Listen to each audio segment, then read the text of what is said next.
So tonight we're making the viral one-pan Parmesan Ditalini pasta dish. So let's get it. The first thing you're going to want to do is grab some avocado oil and put it into your non-stick frying pan. Next, you're going to want to add a healthy amount of garlic.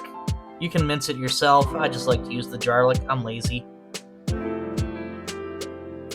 Next thing you're going to want to do is stir everything together. Get your oil and garlic all mixed together. And give this a little bit of a pan fry. You don't want to over fry your garlic, but you just want to make sure that the fragrancy is coming out, and that's when you know you're good to add in your Ditalini pasta. Sorry if I've mispronounced that. But what you're going to do here is, it says 3 cups in the recipe. So this is roughly about 3 cups or 16 ounces of Ditalini pasta. I just went until the bottom of the pan was covered. Go ahead and stir all of your pasta, this is dry pasta, in with the garlic and oil, making sure everything's nice and coated. Then you're going to want to go ahead and grab your no sodium added chicken broth. You can use beef, but I prefer chicken. And go ahead and dump in 3 cups of this chicken broth.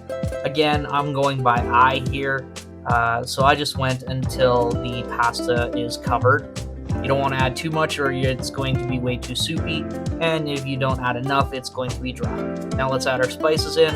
I went with the usual, a little bit of garlic plus, a little bit of Montreal steak spice. Again, this is the medium spice stuff, so it's not too bad.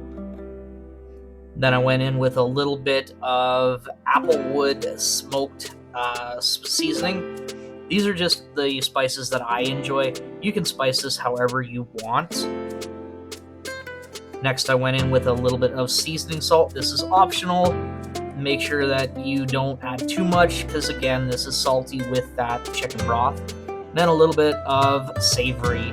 Again, thanks to my friends on the food truck at Some Chuck Good Food Truck for giving me savory. I add this now to all of my dishes, and it just adds a lovely little spice to it, or a flavor. And some good old pepper. Again, I still can't seem to find my pepper mill, so we're just going to go with the pre-ground stuff, but fresh ground is better. Go ahead and give this a little bit of a stir, making sure to get all your spices incorporated, and go ahead and slap on the lid. You're going to want to open this periodically to make sure that you still have enough liquid in this pan. So open it up, give her a good stir, make sure you get everything combined up, and go ahead and slap the lid back on. Once it's steaming quite well, you can see, as I've opened it here again, a lot of the moisture has been fried or boiled out, and the pasta is getting closer to being done. If it's too close to being done, then you're good to go, but if you need a little bit longer and are almost out of juice, go ahead and add some more broth at this point. As you can see here, now we have pretty much used up all of the broth that was in the pan, and the pasta is good. Next, you're going to add in a half a cup of whipping cream, a half a stick of butter. I'm using garlic butter. You always want to add a little extra flavor, so in any way I can, I add the extra flavor. And then a generous half a cup of shredded Parmigiano Reggiano. Make sure you shred it yourself. Do not use the pre-shredded Parmigiano Reggiano. It doesn't melt nearly as nice, and it's the texture, it won't be the same.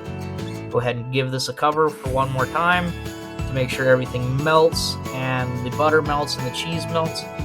Go ahead and stir it up. The butter isn't completely melted here, so we're going to have to lid up, and as you can tell, there's still quite a bit of liquid.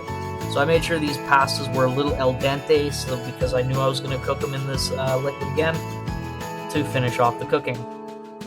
Here you can see the cheese is nicely melted, the pasta is fully cooked, so we're going to give her another stir here with the lid off and finish the cooking. One final stir, and we're ready to plate. Doesn't that look good? Very simple. Throw it on a plate.